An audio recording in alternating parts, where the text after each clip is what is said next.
There we go. We got intro music now. We got rock backgrounds. This makes me feel like it's more like a show. Dave Kittle, Tony Maritello is coming along some way. Dave, can you see the vertical view on yours? Right now we're streaming horizontal, sideways square, and we're streaming like this. You can see both?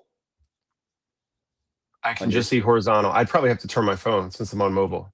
No. It might be like how I'm logged in. But this is different because we use a third-party like streaming platform, right? Like you could go live on every one of these platforms. Oh, that reminds me, I'm supposed to hit go live. I'm trying to go live to Instagram now, which we haven't done because there's there's an extra step, like quite literally one extra step, maybe like two extra steps. But we haven't done it because it hasn't been just absolutely smooth. But we're doing that today. So now these streaming platforms are recognizing that people like to hold their phone like this, and they don't want to hold it like this. They want to hold it like this. They don't want to hold it like that all the time. So now these platforms are actually rewarding people for creating video content with more than just yourself, because this used to just be for yourself. And this was TV, this was side by side. So something to think about when you're starting to create content, which is like quite literally, how do people hold the device that they're watching you on in their pocket? I remember doing videos when I was at Fox Rehab. Because we would train the clinicians sometimes like how to shoot videos. Because like, listen, they have thousands of cameras out there. If you could shoot a great patient video, and they would always give us vertical video, and we'd be like, we literally made like funny tongue in cheek, like turn the phone sideways. You had to make a jingle. You had instructions were as a jingle. We would get videos, and people were like, I know. Please listen to our instructions. Please, word for word, verbatim. Please do this. Please don't. We get the videos, and the video people would just be like, these, like they don't. It doesn't work because everything was rewarded horizontally, and now we're seeing a change to go vertically. I would love to dig up. Hopefully, my friend Drew still has some of that crap. Please turn the phone sideways. Don't shoot video like this. So since you're getting into, well, not getting into, but since you're pitching this new audit component to a new offering for organizations and practices, would you, I'm open to it because I'm posting more video on our Instagram, although it's only got 180 something. Doesn't matter. It's first inning. But in the coming days or weeks or whatever, like if you wanted to, use that as a public audit, I'm totally fine with feedback. And then folks that are owners or decision makers or organizations and committees, they can see and hear you how you would break down a potential client or whatever. If you want, because me, I have thick skin, and there's a bunch of things that we're doing, and it's not completely organized, but I would love it's never going to be completely organized. This is one reason why I liked radio.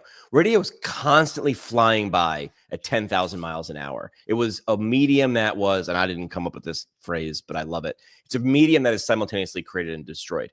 Social media isn't created and destroyed. It's saved, but it like finding stuff, like unless it's like curated in a playlist or done well, it's your feed. It's flying by. So it's never done. It's always, it's the Golden Gate Bridge.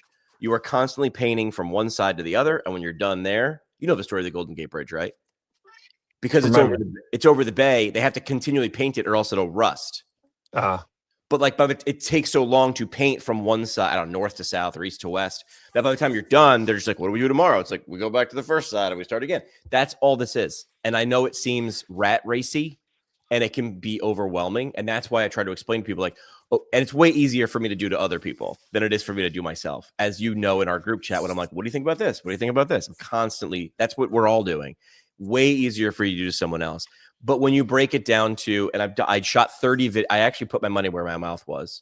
I shot 30 days of content last night. Wrote the script. For what? For who? For this whole thing that I was talking about, GTMO. So get 7 days. When I see that, I think get Mo. I want to get Mo. You could get Mo. See, now we're iterating. I love it. Dude, if I didn't say that over messaging, there's some feedback. I see that, and I'm like, I want to get Mo. I want to get more. I want to get more exposure, more patience, more impact, all that. I'm glad you didn't see Gitmo, because I was afraid that people would see Gitmo. Hopefully, we're long enough away from Guantanamo Bay. Yes, yeah. That did not ring a bell. It was. I was kind of saying good, Gitmo, but get. But I was saying Gitmo. So 7 days ago, I launched this. And then I said the Ignite Lab, that was what I was going to call this, like, sort of consulting company, creative company, digital marketing agency. And then I said it for a week, and I was like, I don't like it. What do you do if you name your kid something, and then like a week later you're like, this isn't, I'm not going to like you. They do what you did, which is, do they really? Do they rename kids? Yeah, sometimes. I've never heard that. Like in the first week or two of a kid's life, it's rare, but it happens. Who's gonna know? Who's gonna know? The kid doesn't even know. So I decided and Ignite Lab doesn't even know, because now it's Gitmo. It's Gitmo. So here's the logoing if you're watching my live stream, right? So it's like, GTFO, right? We got a GTFO. Get the fun out of here. Yep. So it's get the message out. Because again, this is friend and confidant Sky Donovan and her husband. She's close enough to me where she's like, I'm like, this is what I'm doing, friends. And she's like, I love it. And I'm like, what do you think of the name? And she's like, I don't like it. So she's like close enough friend that she could be like, that thing you're doing, it's not you. And that was the reasoning. She's like, it's not you. And then her husband is a writer and is very logical. And you need people like me and Brian her husband's name is Brian. You need us in your life, because you got me all over the place, and you got Brian the whole time. Looks like he's not paying attention in the corner. And the whole time he's just like doing math or something in his head.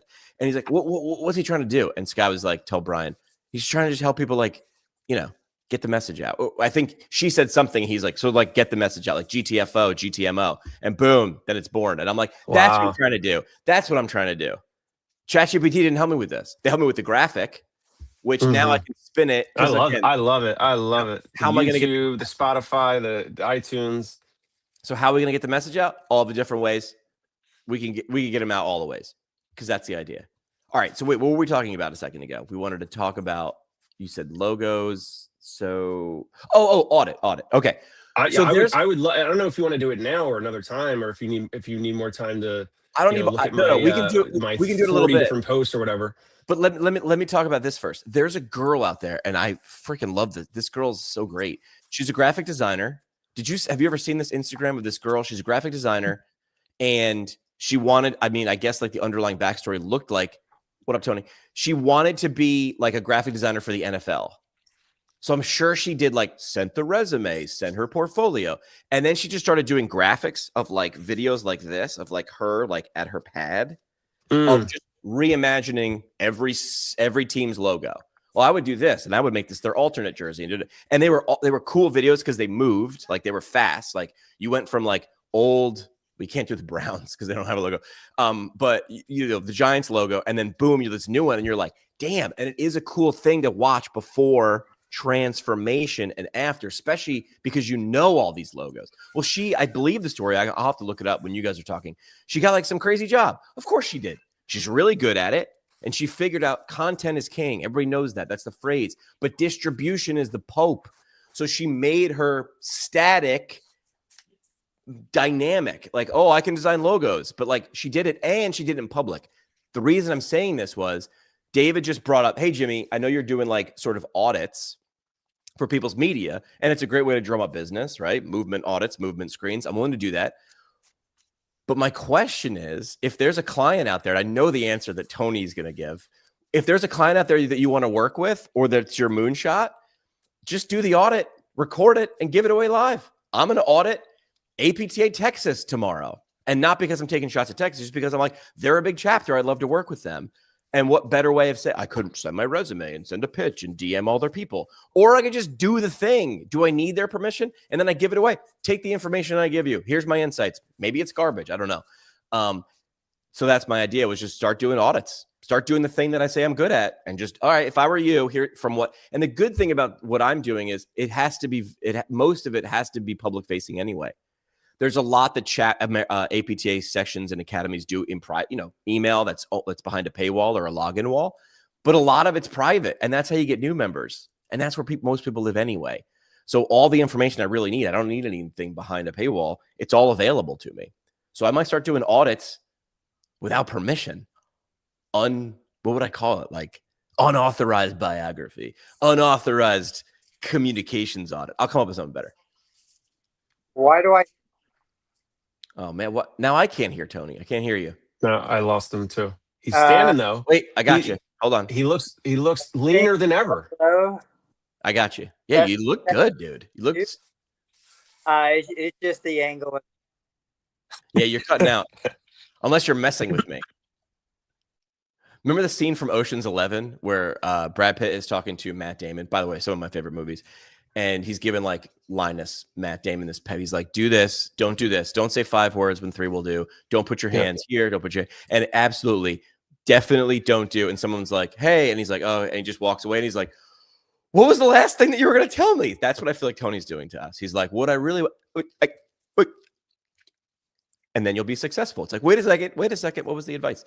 What are your thoughts of me just going rogue and auditing people and giving away the thoughts? There's no one can stop me.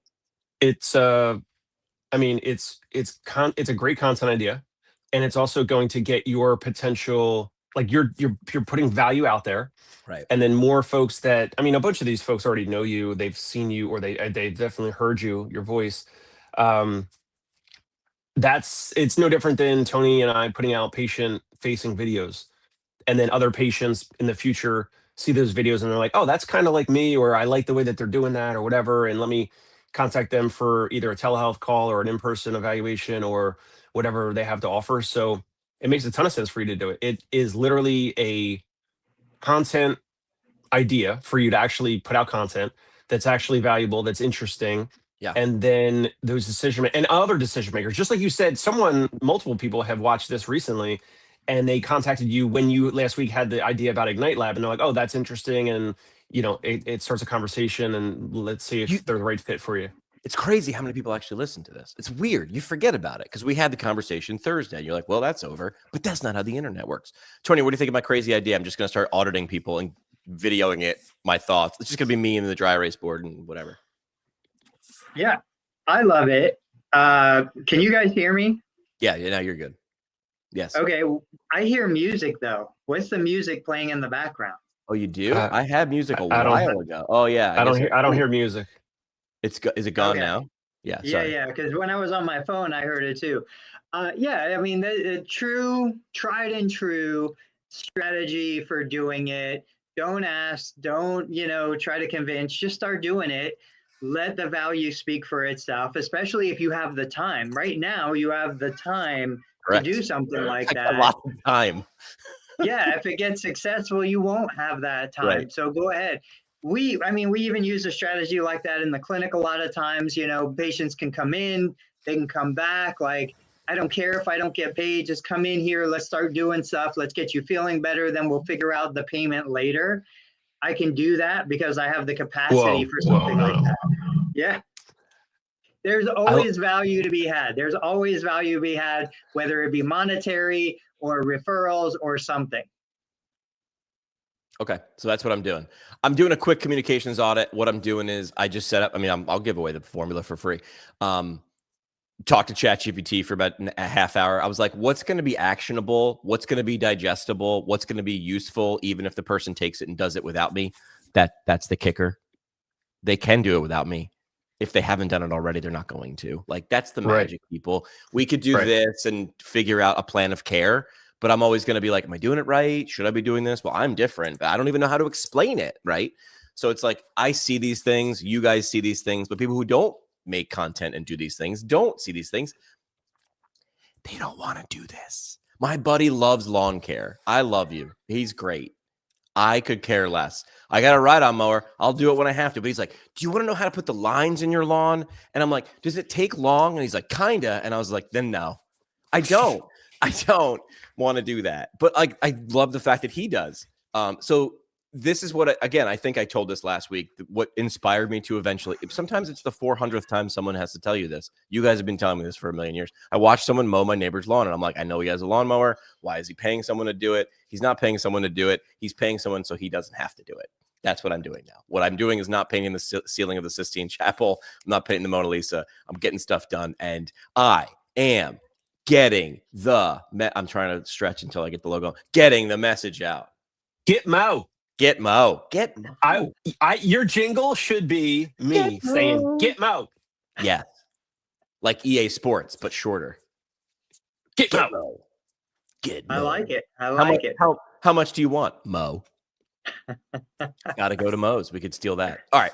Gotta go to Mo's. So what were we sharing? What did I download? Okay, so I had a LinkedIn post. We'll do this first just because it's top of mind, no other reason. I have a Peloton bike. I bought that when everybody else in the world was buying that during COVID. I still ride it, though. I knew I was going to ride it, so I knew it wasn't going to be a clothes hanger. And then I love Facebook Marketplace. It's a sport. I treat it like a sport. You can find anything there, or it's just fun to see what's there. And anyway, so I have Peloton Tread. Would not pay full price for a Peloton Tread. That's insane. They're like $4,000. Not happening. But anyway, I use them frequently now. And badges. We've talked about badges before. Here's some of Jimmy's badges. And nope, that's not a badge. Here's some of Jimmy's badges. You get badges for doing events. I'll upload it in a second, but you get badges for hitting milestones for a certain number of rides or runs or different exercise combinations and things like that. It's a blatant shot at making sure I keep doing the thing. Because if I stop doing the thing, my guess is, oh, look at that. There's my rides. I'm at somewhere above 700 rides. So I'll talk about a few things. Number one, when I signed up for my bike, I don't remember doing this, but I must have told them my t-shirt size, and they have my address because it's a billing address. And when I hit 100 rides, I got a dope t-shirt that I still have somewhere. That's the Club. It's not the digital badges, guys. That is the genius part where it's connected to a physical thing in your physical world. That's the genius part. I agree. So the Century Club, I was shocked because now I'm like, 100 was cool. I've been paying $40 a month, I think it is, since 2020. So for 5 years. Somebody math that. ChatGPT's down, so I can't even do math anymore. But I was surprised at 500 or maybe 1,000 I'll get something, but that's a lot. The digital badges, I don't think I would share these. Some people do, though. Some people in a tribe do, and they share these. And they need help. But I think it's not the badge that I like so much. I think it's tracking of results. Like, if you had asked me yesterday how many rides I did, I would be like, I don't know, 400, 900. I have no idea. But it's going to keep track. It's going to show me how many rides, how many runs, how many lifts, all those different things. And we're big, dumb animals. And, oh, look at that. Someone just sent me someone just gave me a notification on LinkedIn. Is that for me or is that generic? But someone sent me a DM. That has to be for me. That's like ultimate like brain crack. So I don't know. Like, badges were brought up a long time ago. We chased them. We put them on the wall in frames that they say degree or doctorate or master's. We do. Those are badges too. But I've never seen it in rehab. I'm not saying it's not done. In EMR feels like it'd be the layup place to do it because that's where it's the big black hole. So I threw this post out there. What are your thoughts? Dave doesn't want badges. He wants physical things. I don't disagree with you. I want to hear Tony, but I have more. Go ahead. Yeah, when I saw that, I started asking questions about EMRs. I mean, we know the science of motivation. We know the science of protecting the streak, keep it going. Like, for me, since January 1, 2025, I have not missed a single week of exceeding the requirements for my Facebook posts. And some weeks it's like 30 or 40 posts in a week to get the badge to complete the assignment. And I've done it every single week. There's no chance I'm going to stop and lose my streak of that. It's such an effective strategy, whether it be something virtual, something physical. It's across all settings. Like, everything we do, we need that motivation to keep us going. What do you think, Dave? So there's on the Apple Watch, there's like these random badges, like when I do workouts, and if I'm like walking fast or if I'm jogging, like my Apple Watch will automatically say like, hey, are you jogging right now? Do you want to record this jog? And I'm like, I guess, like I'm recording it on my Nike Plus app or whatever, but I guess I will secondarily record it through my Apple Watch and never look at it ever again. Yep. So, okay, well, let's record. And then Apple Watch or whatever ecosystem that iOS sends me these little badges. And if you put a gun to my head, I literally don't know what any of the badges, what are their names? There's like different colors and stuff. And that, for me, that does not keep me going, right? So maybe I'm different. Maybe I'm a different consumer. I have a different motivator. Tony mentioned motivation. the same type of thing with the digital badges that you're displaying, Jimmy. Like that will maybe help some people. Yeah. But it's the recognition. It's when you're in a Peloton class and the instructor is shouting you out verbally, that's not automated, and they're shouting out, hey, at PT Pinscast, PT Pinecast. Oh, they do it all the time. James McKay, PT Pinscast, whatever that means. Congratulations on your 500th ride or whatever, right? That the recognition is kind of like the holy grail of business to light a fire or to continue the fire of that user, of that customer, patient, client, whatever.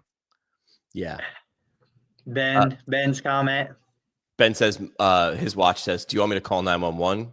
Someone must be chasing you. He's so fast. but to Dave's point, I bet, Dave, you just get, even if it's not noticeable, you get a little dopamine hit when you do get some sort of notification. Like, I know Jimmy has shared it. I've shared it. vidIQ, when you pass so many, 100,000, 25,000, a million. Jimmy posts them on LinkedIn. You share it. It's like one of those things. And even at the lowest level, I know that there's a little dopamine hit that happens when you're like, I did this and most other people haven't done that. Yeah. I got up at 6 a.m. and most people are in bed until 8, like whatever it is, any of those little recognitions, I guarantee there's physiology happening in the brain that's making you more receptive to whatever that company then wants to sell you next or deliver or whatever. Yeah, I did. Shoot, what was I just going to say? Oh, I mean, just the rings, like a visual representation of how much I've moved, exercised, and stood.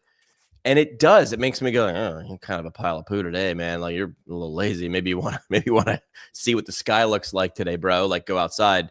So I think it does something. Ben wants to know if we ever I don't know who is asking me, who you guys wear a shirt that says I'm kind of a big deal on the internet. No, but I would wear that shirt. So the badges for me felt like this. I'm looking up some badges that I had that I created before. Oh, this is what it was. This was when I had a Shopify store and I was doing like funny things. And I was like, what would the merit badges be if you were in PT school, but make them funny? So this one is failed a practical and survived. This one is got shocked during modalities. And like, if you look close, they look like they're stitched like in graphics. Asked the most questions during lecture. There was always that person who would not put their hand down, just like stop. Tested the wrong side. Who hasn't earned this merit badge? Right? Treated the wrong side. Vomited 3+ times during cadaver lab. Whoops, you earned that merit badge. And then I tried. My graphic designer at the time tried to get cutesy. Listened to every episode of the PT Pinecast. Or this is the last one. Passed out during surgery observation. Like these are great. Like you buy one for. Did you really pass out? I was in the OR. It was actually, she wasn't my wife at the time. It was my wife's knee scope. They puncture for the first, like where the camera is going to go. I see this line of blood flowing down. I had to like put the head between the knees. I turned bright, like white. It was horrible. I didn't totally go down, but yeah, blood. Which is weird. Blood on multiple occasions has almost taken me out. The cadaver never bothered me until they wanted to slice the penis in half. Once we hit that, I had to step out. Like I could not handle that. I did not see that on the bingo card for today's episode. Well, I was in South Florida. There are a lot of angry women down there, man. They were slicing penises in half, and I had to step out to like collect myself. Wow, we just earned on iTunes or Nate. If you remix this to my episode, my show, Nate, please cut that part out. Cut that part out. We don't want to cut parts out, bro. Hold on. Ben's got a paragraph at ice. Yeah, Strava is a good example. Yeah. But let's get off the penis talk. Strava and a lot of biking apps are really good about giving you feedback and ranking. When I ride Peloton, I do the thing where I want to know who's here now. Because you can look at everybody historically, like 25,000 people have taken this ride. I want to see who I'm riding with now because I'm stupid. And even though I'm supposed to stay in zone 2, there's that guy who's the same age as me because you can see the age brackets, and he's 4 kilojoules ahead of me. And I'm like, not for long, brother. And so I blow up my entire workout to beat some guy that probably like does not know or care. Showing the patient progress to goals and streaks in comparison to others can likely help reinforce healthy behaviors, creating a group around them. Yeah, I don't disagree. I'm shocked that an EMR hasn't done this. This feels cute, but powerful. And it feels like simple. Even if it was like every time you logged in, if you were a PT and like Tony was my patient, I'd be like, hey, do you realize if you've done what you've told me, you've done 500 squats. And you're like, what? It's like, dude, the first 20 are horrible. And you're like, cool, 20, bro. But when you start to pile it on, you're like, 700 whatever rides. How come I keep showing? Yeah. Yes. Wow. 700 rides. And I'm like, I don't want to do the math because I've had the bike for a couple of years. I'm like, I don't know. Is that a lot? Like, or is it motivational the other way? Like, hey, that's great. Or, hey, you've had the bike for 5 years. 700 is not that much, lard ass. Why don't you start pedaling more?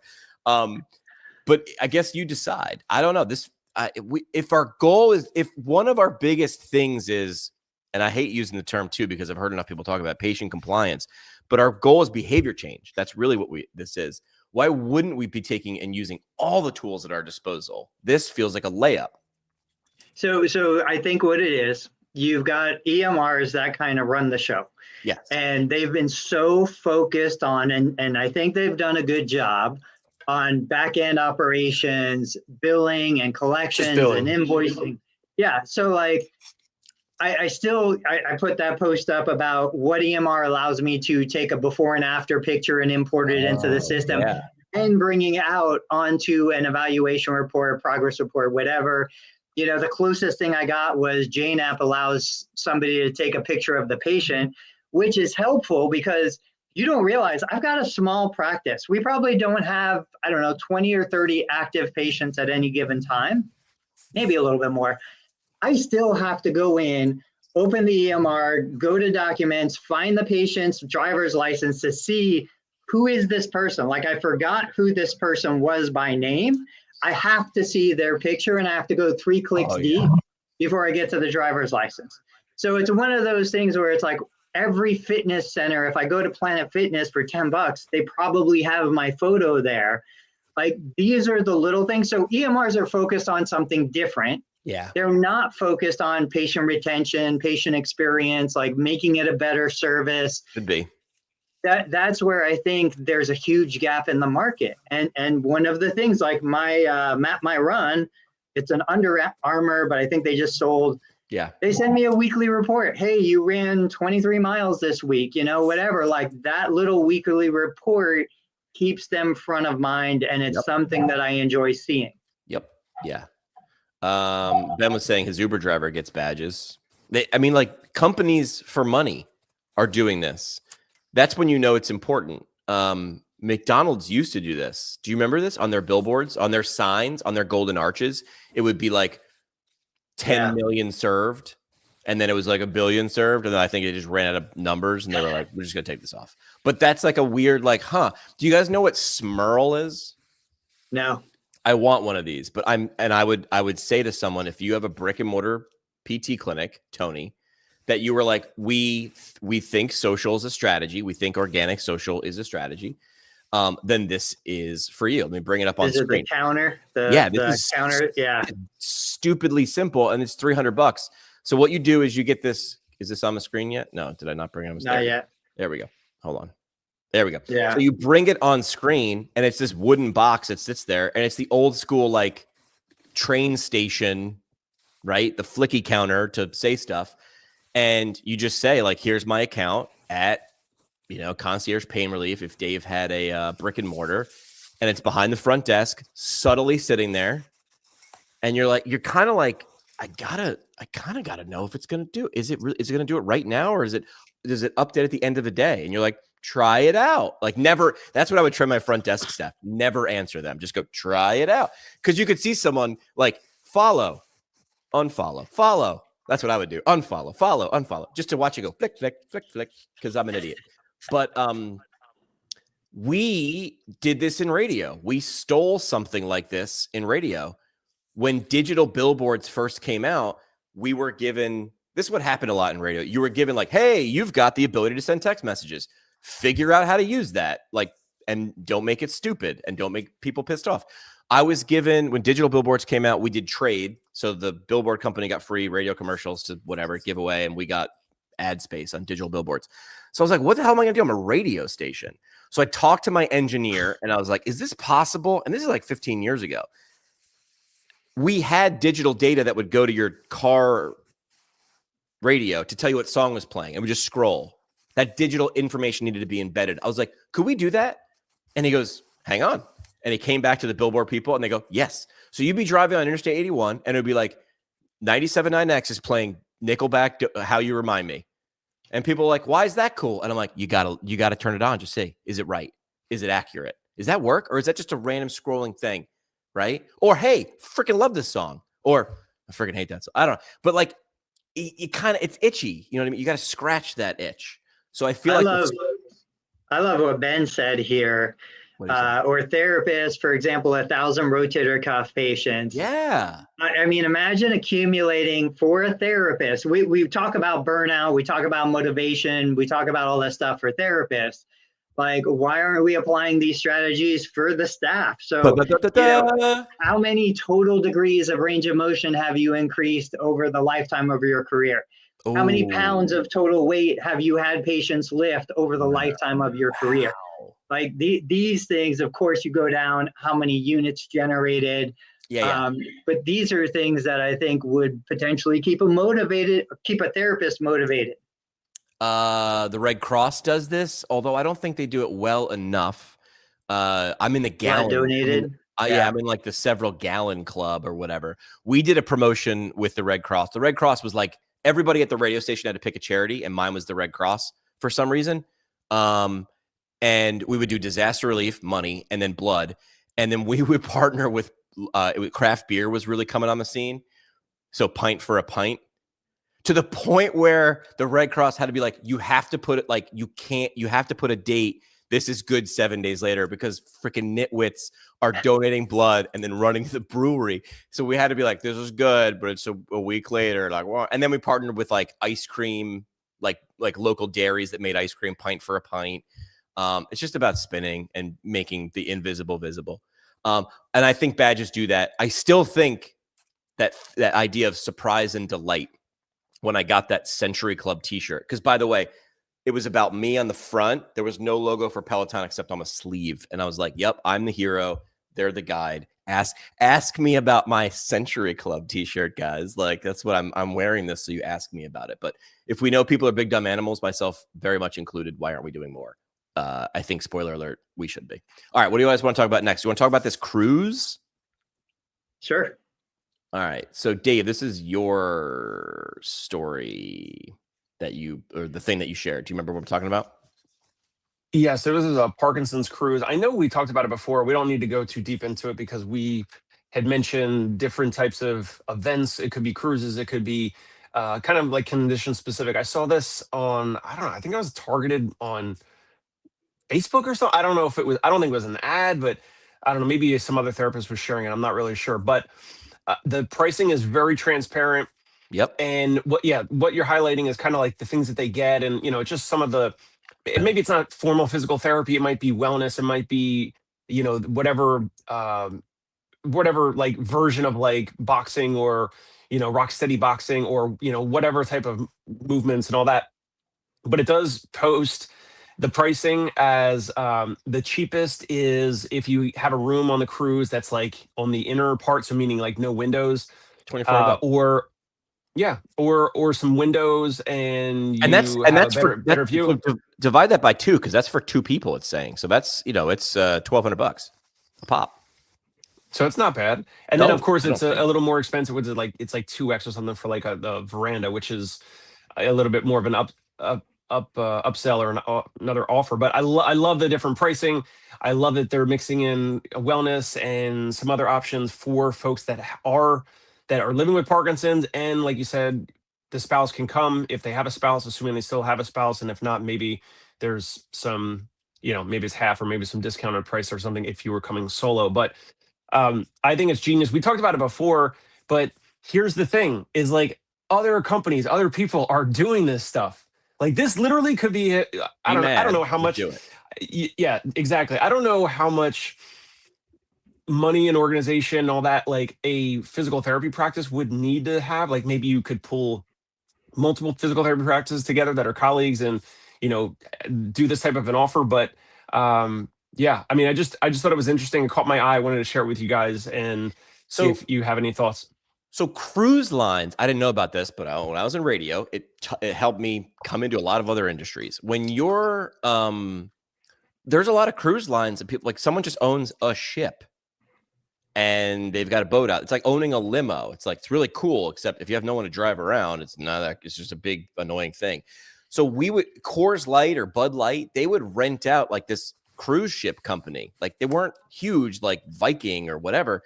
And they'd be like, okay, Bud Light would run out these cruise ships for like 3 days, and then they'd go around to all the radio stations they bought ads with nationally and do a month-long contest, getting a month of attention on every one of these radio stations to win your way on the Dave Matthews Cruise to Nowhere, whatever. And it literally would be like you'd get on in Florida and you'd cruise to some island, private island, I don't know, where there'd be like a band. So like that wouldn't make sense if you were doing it in one market, but they would do it nationally. What I'm getting at is cruise ships are for rent. And you can sit down and do the math. So if you were like APTA Neuro, could you imagine? How would you fund your cruise? It's like, well, number one, get all your members or get a lot of members to come. You're going to fill the other half of the boat or 80% of the boat with people who need your help. So each of you is going to teach 2 classes a week or whatever. And then while you're on the boat, teach CEUs.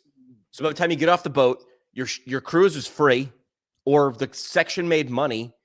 You learned something because you brought CEU instructors at night and you taught a few classes because you're kidding me. A neuro PT is going to be on a cruise with a bunch of people with Parkinson's disease and not want to teach a class. You'd have to keep that person. You'd have to cage that person. You would not have to ask that person twice to teach a class or to do something. And how great. Now all the other neuro PTs are watching what this person's doing and watch what, oh, I see. Oh, cool. My class is on Thursday. And I'm telling you, look at the prices for $2,000 a cabin, dude. And if you want to be sneaky, when the CEUs are on the boat, now you can use your CEU budget from your hospital job or whatever job, and you just got to cruise out of it. What? Did we just invent a scam that's actually not a scam? It's a good scam? I think we did. You're welcome. I'll send you your invoice. Feels like a win. It does. It's a no-brainer, especially for people who love cruises. We did a bunch of cruises before we had kids. We'll do cruises again in the future. It was awesome. Just don't do a cruise for vestibular patients. Bad idea. Hey, man, way to rain on my good idea. But yes, I think Helena, Esmond, and Patrick would be like, yeah, cruise might not be. Let's do it we'll do it on the salt flats. Very flat, very stable. Or maybe it's the perfect demographic. Maybe it's the best idea. I don't know. Habituate them to movement and the water. Yeah, I don't know. Maybe I don't know. We might. Everybody has the goggles on and you can assess them while they're on the cruise. Like, have you guys seen those nightclubs with the headphones where nobody... The silent disco? Yeah. I've been to one of those. It's odd. But then you forget and you're just sort of in the moment. Oh, one thing I wanted to talk about just real quick. So there's a company called Cvent. Essentially, it's like the HubSpot of like event stuff. Like check-in, anything you need for like an event, they are the Cadillac of. I went to an event and I had a big QR code on my I hate wearing the lanyards with your thing around your neck, but you're supposed to wear them whenever you go to conferences. Huge QR code on both sides. As you walked into the conference, there was, of course, like the balloon arch or welcome to whatever con.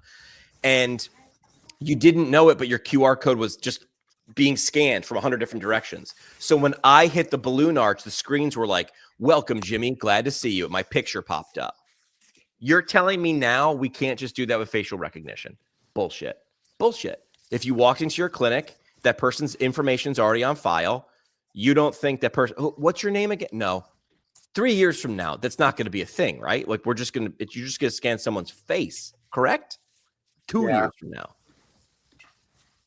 All right. Yeah. So let's talk about Coney. You had a post that I believe I commented, spicy. You asked the question, And I love the responses because they are so predictable. Well, so here's the prompt, and you correct me if I'm wrong. Like, is the physical therapy in your community worth more or less than, I think you said, $100 or $150? And I love the comment. It's like, well, what I'm doing is, but most of it isn't. And I love that response because I look for it. There's always that one. And so I've shared it before. It's like, okay, everybody wants higher reimbursement. Everybody wants insurance companies to pay more.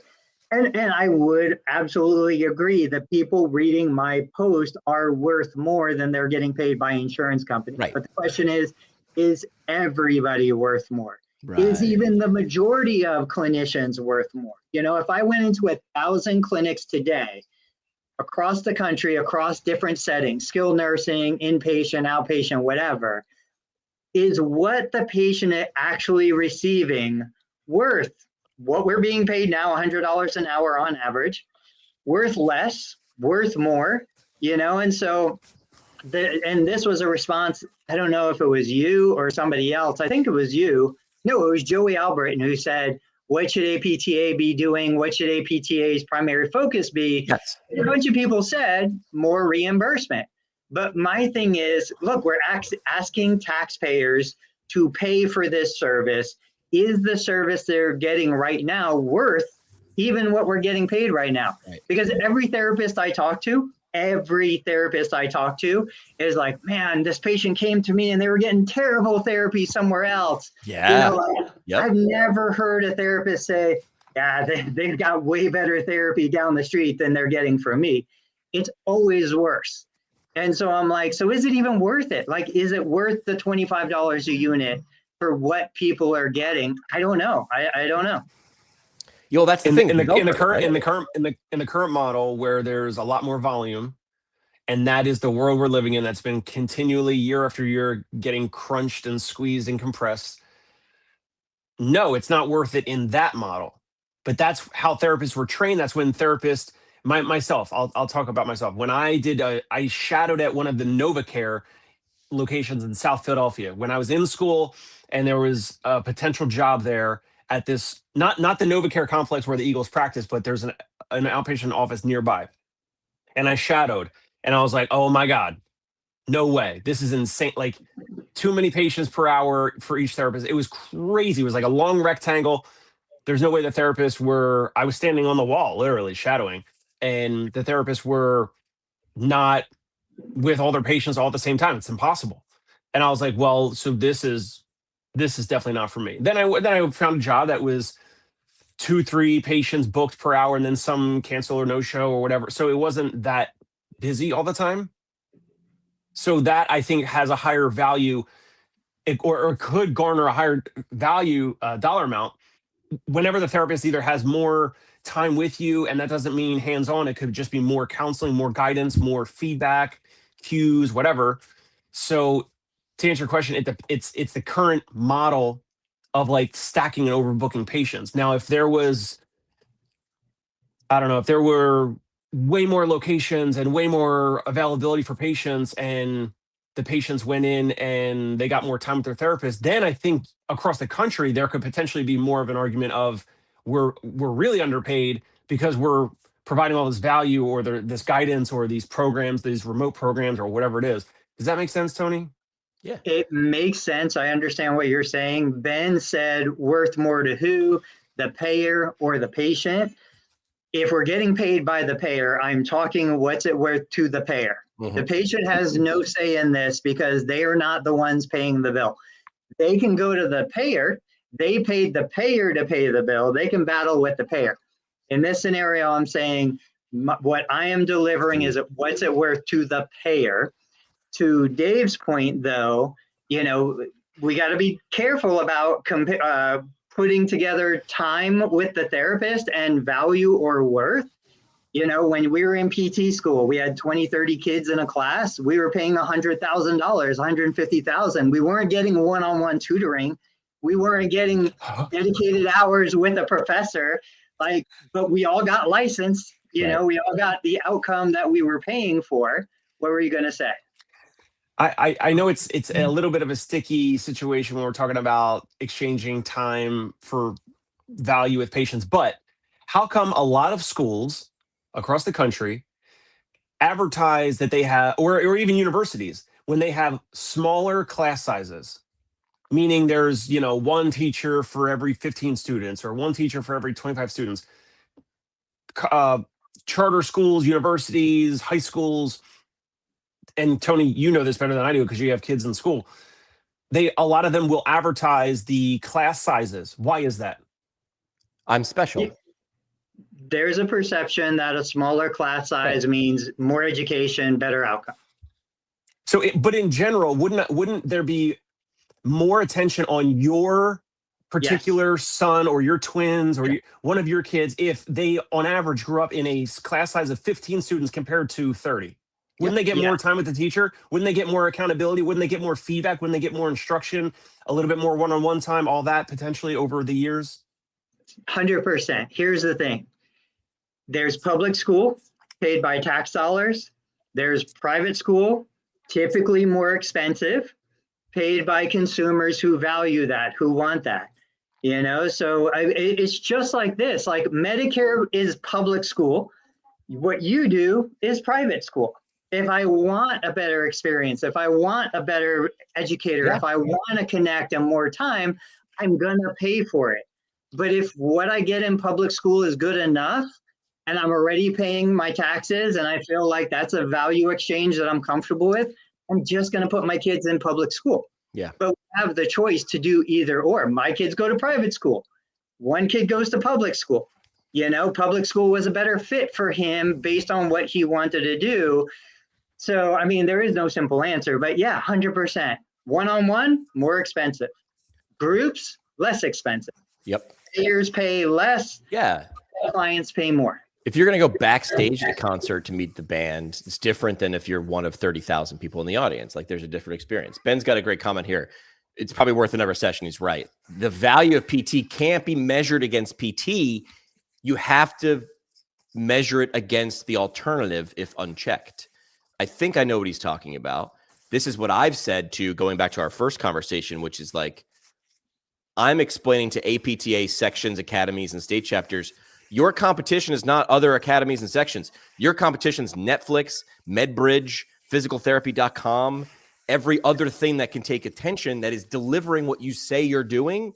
And if you're not, I'm just going to go somewhere else.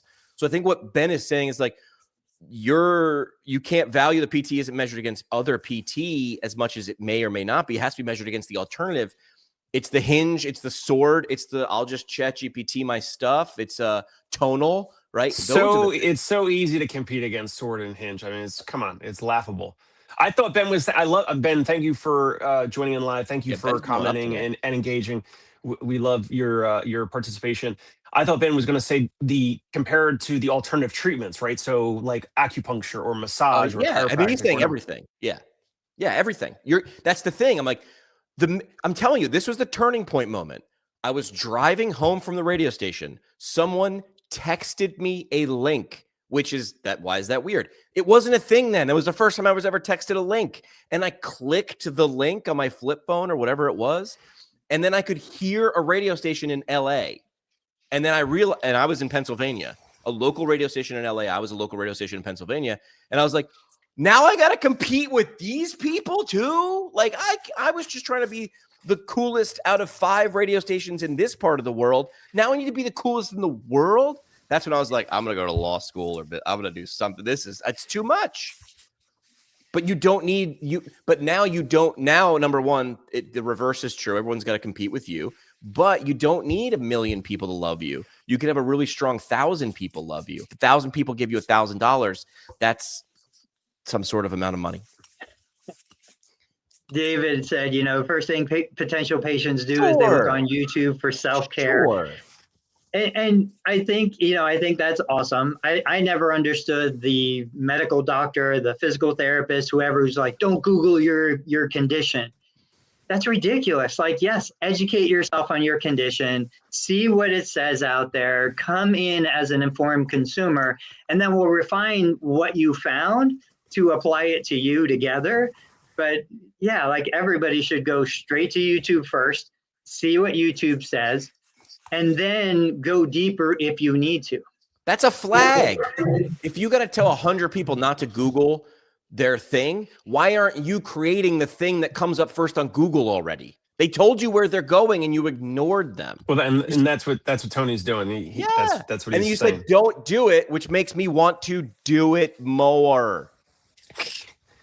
Get Mo? Get Mo. Do Mo? You trying to do Mo? Get Mo? I need to have a button where this just get Mo. Get Mo. Get Mo purple. Get Mo green. Get Mo Instagram me. Really quick. All right, go ahead. Go ahead. No, because I was going to take us off topic. Okay, real quick. Ben was just saying, it is the quote, I went to urgent care for a mild ankle sprain.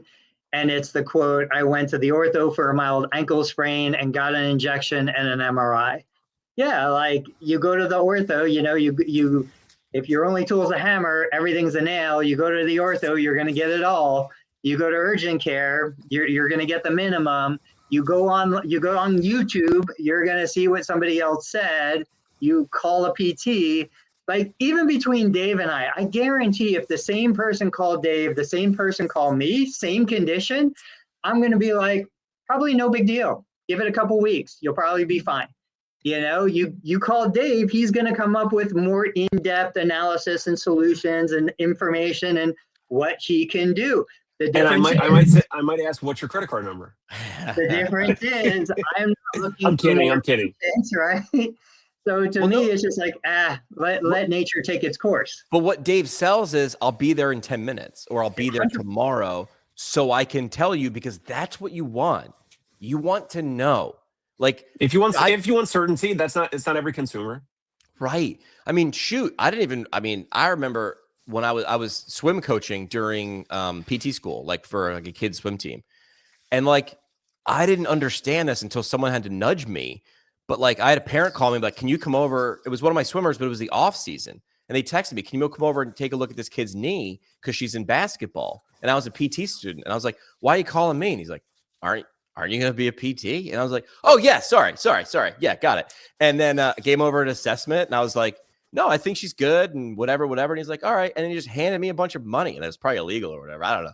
But I was like, why'd you pay me? And he was like, because I just wanted to know if she should play or not tomorrow. And I was like, oh yeah, this is what I'm going to school for. Like, you're going to do this. But it wasn't like that. Because I was like, I don't work at a clinic, therefore I can't see you. And they were like, we just want, more than us. Not infinitely more. You're not the smartest guy on the planet. You're the smartest guy in my phone, though. So I want you to look at it. Because I don't know how to YouTube that and assess. But apparently you went to a few classes, so you will. And that was the moment I was like, well, yeah, this is valuable. Like, yeah, Ben said, hurt versus injured. Can she go or not? And I was like, cleared for launch, Chief. He's like, great, here's $50. Go buy yourself something nice. Dave, where'd you want to take the combo? Let's go. Yeah, really quick. I sent a screenshot back from 2018 in the chat. Oh, yeah, I've got it. This was from Fiverr. I'm going back on Fiverr because I'm trying to get vector art for my logo so that I can use it for signs and printing and all that. This is May 27th of 2018.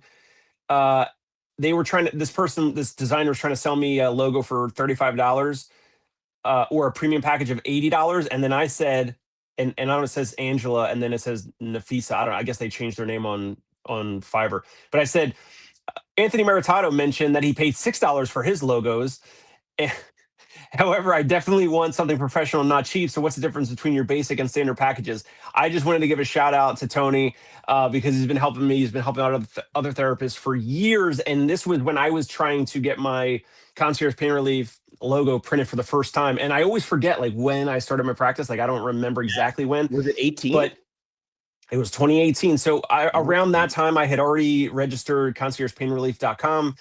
And this is when I was looking for help to get a logo. So you gotta love word of mouth referrals. And then when they try to sell you something way more than what the person, Tony in this case, spent, I'm like, man, I'm just trying to get that $6 logo that Tony Meritato got, man. Although, come on now. Man, a $6 logo. Hey, ask Tony that he's here. What? Was it? At that time, I was buying so many logos for random projects. I was throwing spaghetti at the wall to see what sticks. Like, I have no idea. It didn't matter. Well, there's no Canva. Probably, right? There was no Canva then. Yeah, no, Canva was around. Canva was around. I didn't want to put the mental energy into thinking of a design. I just give me something to put up there because it does not matter. You just launch. Correct. That's what I did. And even if you launch and then you say the name, I don't know if you heard me, Tony. I launched with Ignite Lab Media, and I was like, I love it. I'm like, I'm going to set a fire. Look how deep I am. And then I said the name for a week, and I was like, I don't like it. Yeah. And then someone else was like, it's not you. And I'm like, shoot, what am I supposed to do? I told the world. And then I was like, well, would I tell someone else? So I was change the name and just get Mo. Sorry, I'm just going to yell it out every once in a while. All right, we've got 4.5 minutes. Do we want to just do parting shots? We've probably not enough time to get into anything else. Yeah, let's say parting shots. You know, I think the theme from today is there is a difference between worth and value. We have to understand that difference. What is the difference between worth and value?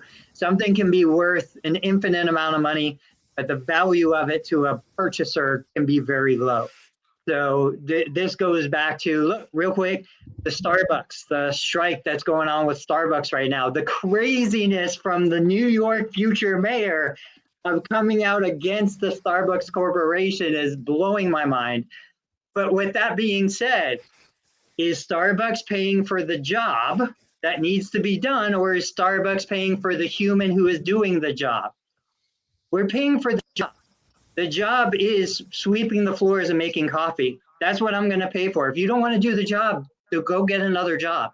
I will find somebody else who will do that job. The job is not worth $40 an hour. It's value and worth. Look up the definition and understand the difference between those two words. Well, this was someone else too, and I sort of poked the bear. They're like, we should as a profession strike. And I'm like, well, good luck getting 5 people. Good luck getting 3 people to show up on a live stream at the exact same time every week. That's hard.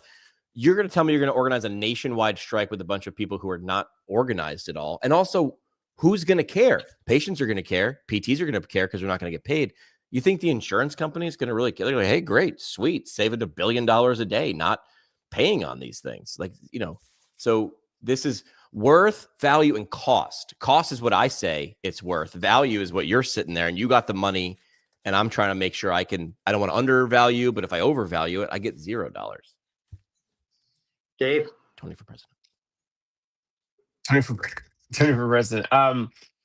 Yeah, no, I'll just double click on Tony. I like the worth versus value. Always something that's, I think for me, evolving and trying to keep an open mind with some of the feedback of like, here's what I perceive, here's what I believe, and then I throw it out to you guys, I throw it out to others. So for me, that's always, I don't want to say it's ever changing, but maybe more evolving as we grow and expand as a practice and a business. All right, guys, come back and see us. My parting shot will be, sometimes you need to hear something 4,000 times before you take action. Hear it 4,000 times before you take action. We'll be here on Thursday. Dave, you're out. Get Mo. I'm going to take the audio. I like the way you say it better than me. Dave, you're out on Thursday, right? Did I say I was out? I thought you did. Yes. Yeah. Maybe we'll have a guest somebody. Maybe there'll be a secret guest. Maybe we'll have Ben so he doesn't have to type and we'll save Ben's thumbs. I will be back Tuesday, which would be our gratefulness episode because it's before Thanksgiving next Thursday. We're gonna have a theme. I love themes. Let's do gratefulness. Ben says get Mo. Tuesday. Get Mo. Get Mo. All right, we'll be back on Thursday. Maybe we'll have a secret guest. Who the heck knows? We'll see you guys. Follow us all the places. Let's record an outro that just says where all of our places are. And then we never need to remember and stumble over as we're just trying to end a show. That'll be the next thing we do.